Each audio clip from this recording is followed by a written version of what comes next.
Vande Bharat express sleeper ரயில்களுக்கான பெட்டிகள் 2 railway மண்டலத்திற்கு ஒதுக்கீடு செய்யப்பட்டிருக்கிறது. இதன் மூலமாக வடகிழக்கு மாநிலங்களும் வட மாநிலங்களும் பயன்பெற இருக்கிறது. Guruvayur express, Tirupati express, Kanyakumari express உள்ளிட்ட ரயில்களில் அன்ரிசர்வ் பெட்டிகளின் எண்ணிக்கை அதிகரிப்பு செய்யப்பட்டிருக்கிறது. இனி குருவாயூர் எக்ஸ்பிரஸ் ரயிலில் பயணிப்பது மிகவும் ஒரு சௌகரியமான பயணத்தை வழங்க இருக்கிறது. 9 அன்ரிசர்வ் பெட்டிகள் இணைக்கப்பட்டிருக்கிறது. இதனால் இந்த ஒரு திடீர் மாற்றம் வாங்க விரிவாக இந்த வீடியோல பார்க்கலாம். சேனலுக்கு புதுசா வந்தீங்கன்னா மறக்காம சப்ஸ்கிரைப் பக்கத்துல பெல் ஐகானை போட்டுருங்க. அப்பதான் நான் போற ஒரு வீடியோட நோட்டிபிகேஷன் உடனுக்குடன் வரும். வாங்க வீடியோக்குள்ள போகலாம். Train number 16127 16128 Chennai Egmore Guruvayur Chennai Egmore express. இந்த ரயிலில் இதுவரை 2S என்கிற ஒரு ஆப்ஷனில் முன்பதிவு இருந்திருக்கும். அதாவது பகல் நேர பயணங்களுக்கான சேர் கார் வகையிலான பெட்டிகளாக இந்த 2S பெட்டிகள் செயல்படும். இந்த ரயிலை பொறுத்த வரைக்கும் அன்ரிசர்வ் பெட்டிகள் தான் இந்த 2S பெட்டிகளாக செயல்பட்டு வந்தது. D1 D2 D3 இந்த மாதிரி குறிப்பிடப்பட்ட பெட்டிகள் வந்து இந்த ரயிலில் இருந்து வந்தது. இந்நிலையில தான் குருவாயூர் எக்ஸ்பிரஸ் ரயிலில் உள்ள இந்த 2S ஆப்ஷனை நீக்கிவிட்டு அந்த பெட்டிகளையும் தற்போது அன்ரிசர்வ் பெட்டிகளாக மாற்றி அமைத்திருக்கின்றனர். இதுவரை குருவாயூர் எக்ஸ்பிரஸ் ரயிலை பொறுத்த வரைக்கும் 4 அன்ரிசர்வ் பெட்டிகளும் 2 SLR சேர்த்து மொத்தமாக 7 பெட்டிகள் மட்டுமே, மொத்தமாக 6 பெட்டிகள் மட்டுமே அன்ரிசர்வ் அப்படிங்கிற கேட்டகரியில் இருந்து வந்துச்சு. இந்த சென்னை குருவாயூர் எக்ஸ்பிரஸ் ரயிலை பொறுத்த வரைக்கும் இது ஒரு பகல் நேர ரயில் 2 மார்க்கத்திலுமே. மேலும் இந்த ரயிலுக்கு ஏராளமான நிறுத்தங்கள் இதன் வழித்தடத்தில் இருக்கிறது. இதனாலே இந்த ரயிலின் தேவை என்பது நாளுக்கு நாள் அதிகரித்துக் கொண்டே இருக்கிறது. பொதுமக்களும் தற்போது ரயில் பயணங்களை அதிகம் விரும்பம் துவங்கி இருக்கின்றனர். இதன் காரணமாக இந்த ரயிலில் முன்பதிவு இருக்கை கிடைப்பது என்பது சாத்தியமில்லாத ஒன்று.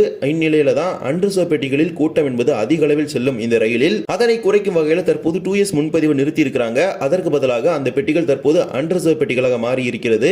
4 அன்ரிசர்வ் பெட்டிகள் என்பது 7 அன்ரிசர்வ் பெட்டிகளாக மாறி இருக்கிறது. 2 திசைகளிலும் 2 SLR சேர்த்து மொத்தமாக 9 பெட்டிகள் அன்ரிசர்வ் அப்படிங்கிற கேட்டகரியில வந்திருக்குது. முன்னாடி பாத்தீங்கன்னா SLR சேர்த்து 6 பெட்டிகள் தான் அன்ரிசர்வ் இருந்துச்சு. இப்போது அது 9ஆக அதிகரிச்சிருக்குது. இதன் மூலமாக இந்த வழித்தடத்தில் பகல் நேரத்தில் பயணிக்கக்கூடிய பயணிகளுக்கு ஒரு மகிழ்ச்சிகரமான செய்தி அப்படின்னு இதை சொல்ல முடியும். சென்னை எழும்பூர்ல இருந்து குருவாயூர் மார்க்கத்தில் செல்லும் பொழுது 6 முன்பதிவில்லாத பெட்டிகள் முன்னாலும் 3 முன்பதிவில்லாத பெட்டிகள் பின்னாலும் இருக்கும். இதில் SLRம் இணைந்திருக்கும். இனிமேல் சௌகரியமான ஒரு பயணத்தை குருவாயூர் எக்ஸ்பிரஸ் ரயில் நாம் மேற்கொள்ள முடியும். ஏனென்றால் இந்த 9 பெட்டிகளுமே பற்றாது. ஏனென்றால் அந்த அளவுக்கு கூட்டம் இந்த ரயிலில் வருகை புரியும். இருப்பினும் இது ஒரு நல்ல முன்னெடுப்பு என்று சொல்ல முடியும். ஏனென்றால் இது பகல் நேர ரயில் என்பதனால இந்த ரயிலுக்கு கண்டிப்பாக அதிக முன்பதிவில்லாத பெட்டிகள் தேவைப்படுகிறது. இதே போலவே ராமேஸ்வரம் திருப்பதி மற்றும் ராமேஸ்வரம் கன்னியாகுமரியில் இயக்கப்படும் வாரம் மும்முறை ரயில்களிலும் கூடுதலாக 2 அன்ரிசர்வ் பெட்டி இணைக்கப்பட்டிருக்கிறது. இந்த பெட்டிகளை பொறுத்த வரைக்கும் ஜனவரி மாதம் துவங்கி மார்ச் மாதம் வரை தற்காலிகமாக இந்த 2 பெட்டிகளை இணைப்பதாக தெரிவிச்சிருக்காங்க.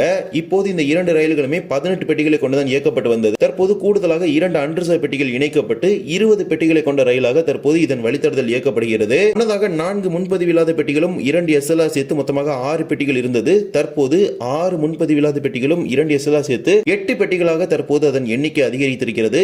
2 திசைகளிலும் கூடுதலாக ஒரு முன்பதிவில்லாத பெட்டிகள் இணைச்சிருக்காங்க. இது மார்ச் இறுதி வரைக்கும் நடைமுறையில் இருக்க போகுது. என்றால் ராமேஸ்வரம் திருப்பதி செல்லக்கூடிய இந்த ரயிலுக்கு தேவை என்பது அதிக அளவில் இருக்கிறது. அன்ரிசர்வ் பெட்டிகள் எல்லாம் ஏறுவது என்பது சாத்தியமில்லாத ஒன்றுதான். இருப்பினும் இப்போது இந்த கூடுதல் முன்பதிவில்லாத பெட்டி இணைப்பு என்பது பொதுமக்களுக்கு ஒரு மகிழ்ச்சிகரமான செய்தி அப்படின்னு சொல்லலாம். இதே ராமேஸ்வரம் திருப்பதி எக்ஸ்பிரஸ் ரயிலோட பெட்டிகளை பயன்படுத்தி அடுத்த வாரம் இயக்கப்பட இருக்கும் பொங்கல் சிறப்பு ரயிலான ராமேஸ்வரம் தாம்பரம் சிறப்பு ரயிலும் கூடுதலாக 2 அன்ரிசர்வ் பெட்டி இணைக்கப்பட்டிருக்கிறது. பொங்கல் விடுமுறை முன்னிட்டு வருகின்ற ஜனவரி 14 புதன்கிழமை என்று தாம்பரத்திலிருந்து கடைசி நேர பயணமாக திட்டமிட்டுள்ள பயணிகள் மதியம் 2 மணிக்கு தாம்பரத்திலிருந்து இந்த ரயில் புறப்பட போகிறது. தேவைப்படக்கூடிய பயணிகள் பயன்படுத்திக் கொள்ளுங்கள். அந்த ரயிலை பொறுத்த வரைக்கும் தாம்பரத்திலிருந்து விழுப்புரம், மயிலாடுதுறை, திருவாரூர், பட்டுக்கோட்டை, காரைக்குடி, மானாமதுரை வழியாக ராமேஸ்வரத்திற்கு செல்ல இருக்கிறது. இதே போலவே வந்தே பாரத் ஸ்லீப்பர் வகையிலான பெட்டிகளை குறிப்பிடப்பட்ட ரயில்வே மண்டலங்களுக்கு ஒதுக்கீடு செய்திருக்கிறது இந்திய ரயில்வே வாரியம். குறிப்பாக தயாரிக்கப்பட்டு வழங்கப்பட்டிருக்கும் மற்றும் தயாரிக்கப்பட்டு வழங்கப்பட இருக்கும் மண்டலங்கள் தொடர்பான தகவலை வெளியிட்டிருக்கிறாங்க.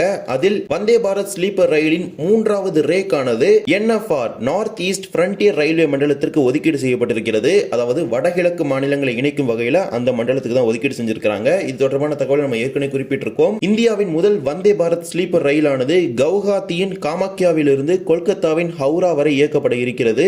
அஸ்ஸாம் மற்றும் மேற்கு வங்க மாநிலங்களை இணைக்கும் வகையில் முதல் வந்தே பாரத் ஸ்லீப்பர் ரயில் மிக விரைவில் தனது பயணத்தை துவங்க இருக்கிறது. இதற்கான சோதனைகள் அனைத்துமே 180 கிலோமீட்டர் வேகத்தில் குறிப்பிடப்பட்ட வழித்தடங்களில் மேற்கொள்ளப்பட்டு அதற்கான வீடியோக்களும் தொடர்ந்து வெளியிடப்பட்டு வருகிறது. இந்நிலையில் தான் 3வது ரேக்கானது இந்த நார்த் ஈஸ்ட் ஃப்ரண்டியர் ரயில்வேக்கு ஒதுக்கீடு செஞ்சிருக்காங்க. அந்த பெட்டிகளை பயன்படுத்தி தான் காமாக்கியா ஹவுரா வந்தே பாரத் ஸ்லீப்பர் ரயிலானது இயக்கப்பட இருக்கிறது. இந்த வந்தே பாரத் ஸ்லீப்பர் ரயில்களை பொறுத்த வரைக்கும் மொத்தமாக 16 பெட்டிகள் இருக்கிறது. அதில் 11 AC 3 டயர் பெட்டிகளும் 4 AC 2 டயர், ஒரு AC ஃபர்ஸ்ட் டயர், மொத்தமாக 823 பயணிகள் பயணிக்கும் வகையில் 16 பெட்டிகளுடன் இந்த வந்தே பாரத் ஸ்லீப்பர் ரயிலானது இயக்கப்பட இருக்கிறது. 3வது ரேக் நார்த் ஈஸ்ட் ஃப்ரண்டியர் ரயில்வேக்கு கொடுத்துட்டாங்க. அடுத்து வரப்போற 4 மற்றும் 5வது ரேக் நார்த்தன் ரயில்வே மண்டலத்திற்கு ஒதுக்கீடு செஞ்சிருக்காங்க. அதாவது வடக்கு ரயில்வே மண்டலத்திற்கு. முதற்கட்டமாக இந்த வந்தே பாரத் ஸ்லீப்பர் ரயில்களை பொறுத்த வரைக்கும் வடகிழக்கு மற்றும் வடக்கு மாநிலங்கள் மாநிலங்களுக்கு மட்டும்தான் ஒதுக்கீடு செஞ்சிருக்காங்க.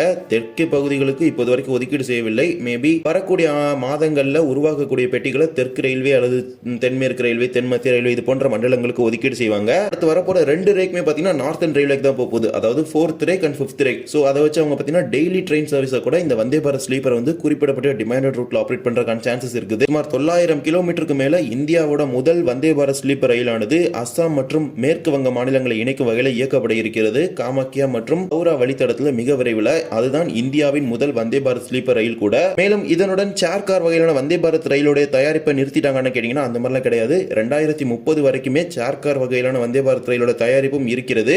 இருப்பினும் வந்தே பாரத் ஸ்லீப்பர் ரயிலோட தயாரிப்பை அதிகரிப்பு செய்து சேர் கார் வகையிலான பகல் நேர ரயில்களுக்கான, அதாவது இப்போது ஓடக்கூடிய அந்த வந்தே பாரத் ரயிலோட தயாரிப்பு வந்து குறைச்சிருக்காங்க. இந்த ஒரு வீடியோவில் இந்த வீடியோ பிடிச்சது மறக்காம like and share and subscribe பக்கத்தில் பெல் ஐகான் போட்டுருங்க. அப்போ நம்ம போடுற ஒரு வீடியோட நோட்டிபிகேஷன் உடனுக்குடன் வரும். இன்னொரு வீடியோ சந்திக்கலாம். தேங்க்ஸ் ஃபார் வாட்சிங்.